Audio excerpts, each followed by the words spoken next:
जय हिंद दोस्तों, हम आपके सामने फिर हाजिर हैं एक और महत्वपूर्ण वीडियो लेकर।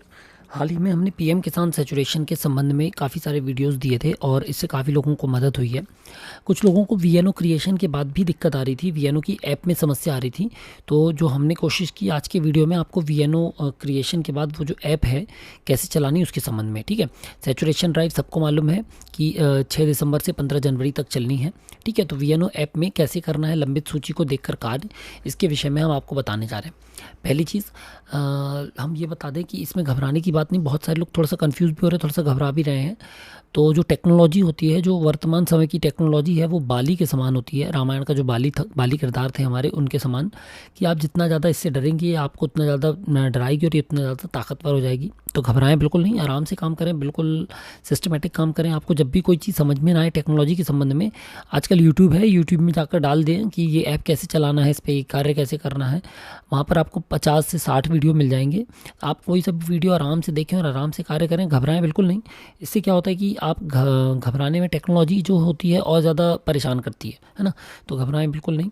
अब हम आते हैं हमारे मुद्दे पे, वीएनओ यूज़र के कैसे काम करना है। ठीक है, साथ ही हम जल्द ही एक और वीडियो लेकर आएंगे जिसमें हम बहुत सारी पीएम किसान के संबंध में चर्चाएं करेंगे कि कैसे सारा में जो बहुत सारे लोग अपात्र हो गए हैं उनको पात्र करना है ना। किसी को हमने धोखे से पुराना फॉर्मेट में अपात्र था या फिर नाम नहीं आ रहे हैं। ठीक है, इसके विषय में हम जल्दी अपने वीडियोज़ में, आगे वाले वीडियोज़ में चर्चा करेंगे।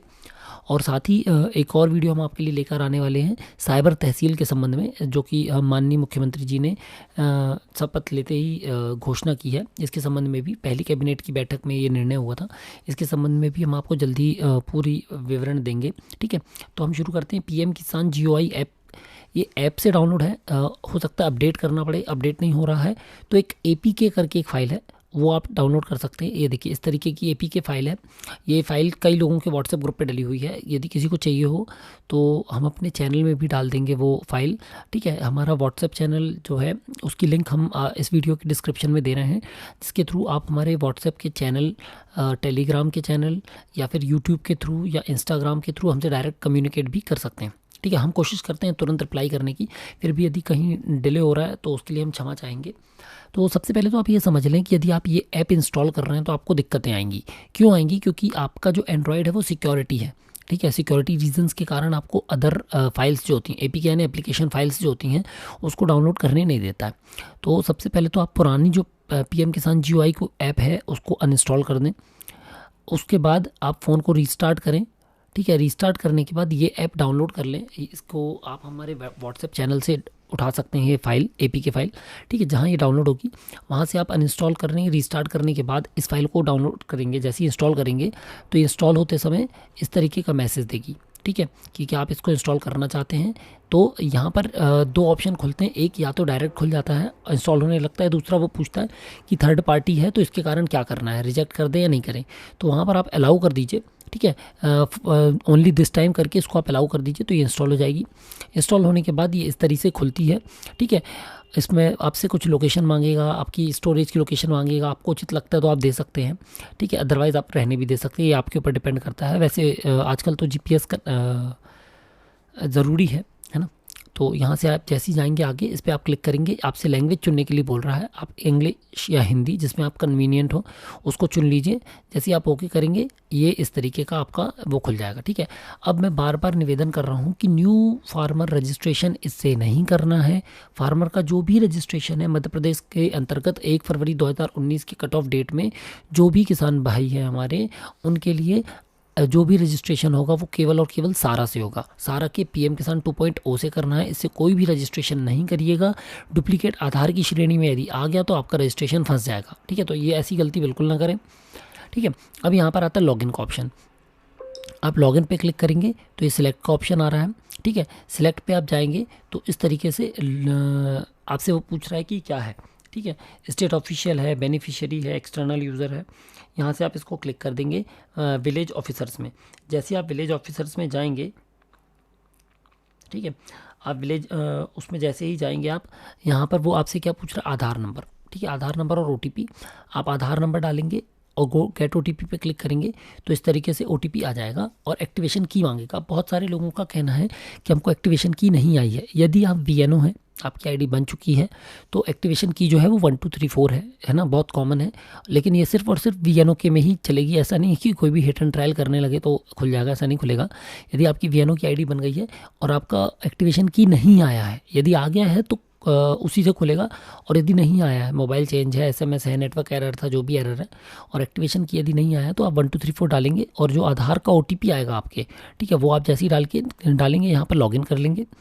जैसे ही आप लॉगिन करेंगे यहाँ पर वो आपसे एमपिन क्रिएट करने के लिए बोलेगा। ये वन टाइम एमपिन है, जैसे कि आप फ़ोन पे, गूगल पे वगैरह में करते हैं, पेटीएम में करते हैं, है ना, दोबारा लॉगिन करने जाते हैं तो आपसे कुछ नहीं मांगता, केवल आपका एमपिन मांगता है, ठीक है। इसको एमपिन पे क्लिक कर देंगे, सबमिट कर दीजिए, तो ये आपका क्या हो जाएगा, एमपिन जनरेट हो गई, यानी आपका VNO जो है लॉगिन वो क्रिएट हो गई, ठीक है। VNO की आईडी आपकी कहाँ से बनेगी, तहसीलदार या कलेक्टर की आईडी से बनेगी, गांव आपको वहीं से असाइन होंगे, उसके बाद ही आप इसमें लॉगिन कर सकते हैं, ठीक है। अब जैसे हमारी VNO वहाँ से बन गई थी, हमने यहाँ पर ट्राई किया तो लॉगिन हो गई।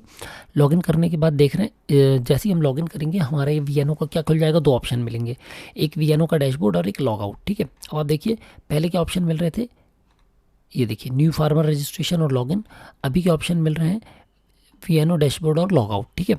अब हम VNO डैशबोर्ड पे क्लिक करेंगे, जैसे ही क्लिक करेंगे तो इस तरीके का हमको डिटेल मिल जाएगा। सबसे पहला विंडो ये खुलेगा, इसमें पूरा जितनी भी पेंडेंसी है हमको अलॉटेड गाँव में वो कितनी है, लैंड सीडिंग की 36, EKYC की 126, ABPS की 32। अब ABPS क्या है, तो ABPS का मतलब है आधार बेस्ड पेमेंट सिस्टम, यानी कि NPCI, ठीक है, यानी कि आधार बेस्ड पेमेंट सिस्टम रेडी है उसका या नहीं, उसकी लंबित कहाँ पर है वो, तो NPCI लंबित है, ठीक है। तो ये 3 चीज़ की पेंडेंसी है। अब विलेज वाइज पेंडेंसी कैसे देखना है, तो आप ऑल पे क्लिक करेंगे तो गांव की सूची मिल जाएगी। आप गांव पे सिलेक्ट कर सकते हैं तो गांववार आपको ये सूची मिल जाएगी कि जैसे इस गांव में 2 पेंडिंग है LR लिंकिंग के लिए, इस गांव में 2 पेंडिंग है LR लिंकिंग के लिए, इस गांव में LR लिंकिंग के लिए 17 पेंडिंग है, ठीक है। इस तरीके से इसमें ABPS 10 है, इसमें 8 है, इसमें 4 है, EKYC इसमें 11 है, 30 है, 36, इस तरीके से ग्रामवार आपको सूची मिल जाएगी। अब हमको देखनी फार्मर वाइज, जो सबसे इंपॉर्टेंट है, जो मेन काम है हमारा फार्मर वाइज, ठीक है। तो ये देखिए आप जैसे ही किसी भी एक गांव पे क्लिक करेंगे, इन तीनों में से किसी पे भी क्लिक करेंगे, इस तरीके से आपको सूची मिल जाएगी। एक सूची ये लैंड सीडिंग की, ये EKYC की और ये ABPS की, ठीक है। 3 सूची हमको यहाँ पर मिल गई। अब सबसे महत्वपूर्ण है कि ये सूची से करना क्या है, तो अब आप ये देखिए, ये जैसे 3 सूचियाँ दिख रही हैं, सबको पता है लैंड सीडिंग कहाँ से करनी है हमको, तो लैंड सीडिंग करनी है पटवारी की सारा आईडी से, उसमें LR लिंकिंग से हमको जाकर क्या करनी है, लैंड सीडिंग। इसका लास्ट वीडियो जो हमारा डाला था वो इसी का है, और डिस्क्रिप्शन पे भी डाला हुआ, आप देख सकते हैं, ठीक है।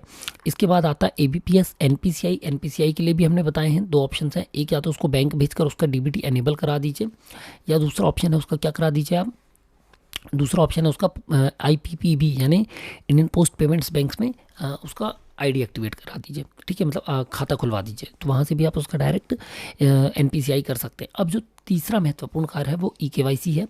EKYC के बहुत सारे ऑप्शन है, लेकिन इस ऐप के माध्यम से, VNO डैशबोर्ड के माध्यम से भी आप EKYC कर सकते हैं। कैसे कर सकते हैं, ये देखिए, ये सूची दिख रही है, जैसे हमने इसी कृष्ण कुमार पे क्लिक किया, ठीक है, या किसी भी व्यक्ति पे क्लिक कर देंगे तो ये ऑप्शन एक्टिवेट हो गया। EKYC फॉर अदर बेनिफिशियरी, हमने यहाँ पर आधार नंबर डाला, सर्च किया, सर्च करेंगे तो हमको उसका नाम, registration ID, date of birth, mobile number, address मिल गया। अब देखिए ये दिखा रहा कि इसकी लैंड सीडिंग नहीं है, EKYC भी नहीं है और आधार सीडिंग भी बैंक से नहीं है, यानी इसके 3 काम पेंडिंग है, ठीक है। तो हम यहाँ पर इसका क्या कर सकते हैं, 2 की तो हमने उसको बोल दी, सुझाव दे दिया कैसे कर लो। अब हम स्टार्ट EKYC पे क्लिक करेंगे, तो जैसे ही स्टार्ट EKYC पे आप क्लिक करेंगे वो आपसे मांगेगा एमपिन, ठीक है। तो एमपिन जो हमने अभी बनाई थी वही एमपिन हमने क्या की, इस पर डालकर सबमिट कर दी। तो वो हमसे कंसेंट मांग रहा है कि क्या आप तैयार हैं स्कैन करके, फेस करके EKYC करने के लिए। हमने इस पर टिक किया, ठीक है, ये आया ऐसा, इस पर हमने टिक किया, स्टार्ट फेस, स्कैन फेस किया। स्कैन फेस करेंगे तो वो हमसे बोल रहा है फेस RD ऐप इंस्टॉल नहीं है इस फ़ोन में। कौन सी ऐप, आधार फेस RD, ठीक है। तो आधार फेस RD डायरेक्ट इस पर आप ओके करेंगे तो ये गूगल प्ले स्टोर ले जाएगा, यहाँ से आप इस ऐप को इंस्टॉल कर लीजिए। जैसे ही ऐप को इंस्टॉल करके आएंगे आप वापस, तो यहाँ पर ये इस तरीके का मैसेज आएगा कि आपको फेस फ्रंट में रखना है, लाइट सोर्स पे रखना है। इस पर सिलेक्ट करके प्रोसीड कर देंगे। प्रोसीड किया तो ये पूछ रहा है कि क्या आप अलाउ कर रहे हैं, अलाउ कर दीजिए। ये इस तरीके से लाइट सोर्स पे फेस आएगा, उसको ये कैप्चर कर लेगा, ट्रांजैक्शन आईडी आ जाएगी और यहाँ पर लिखा जाएगा सक्सेसफुल ई-केवाईसी। इस तरीके से आपका वीएनओ का डैशबोर्ड काम करेगा। ठीक है, तो अब सभी लोग समझ गए होंगे वीएनओ यूज़र जो हम बनाए हैं, जो बना हुआ है विलेज लेवल पे, वो क्या कर सकते हैं, डैशबोर्ड से जाकर आप देख सकते हैं आपकी ग्रामर पेंडेंसी कितनी है और उन पेंडेंसी पे आपको क्या क्या कार्रवाई करनी है, आप उन पे वो कार्रवाई कर सकते हैं। ठीक है, तो अब मुझे नहीं लगता कि किसी को भी वीएनओ यूज़र या ये पीएम किसान जीओआई ऐप को चलाने में दिक्कत होगी।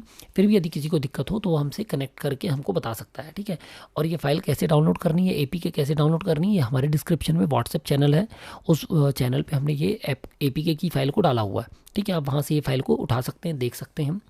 और दूसरी महत्वपूर्ण है, हम अपने अगले वीडियो में साइबर तहसील के पहले हम आपको ये भी बता देंगे कि किसी का डीबीटी कैसे चेक करना है। मतलब यदि आप भी चेक करना चाहें, एक सामान्य व्यक्ति भी चेक करना चाहे जो किसी प्रकार का लाभ नहीं ले रहा है, सरकारी योजनाओं से नहीं जुड़ा है, तो भी आप ये देख सकते कि आधार बेस्ड आपका कौन सा अकाउंट है। ठीक है, एबीपीएस आपका किस अकाउंट में लिंक है, यानी कि डीबीटी आपका भी है, हर व्यक्ति का डीबीटी एनेबल होता है, तो आप भी अपना कैसे चेक कर सकते हैं। ठीक है, अगले वीडियो में हम आपको बताएंगे, लेकिन इसके लिए आपको ज़रूरी है आपके आधार में आपका मोबाइल नंबर लिंक होना, क्योंकि तभी आप यूआईडीएआई की वेबसाइट को लॉगिन कर पाएंगे।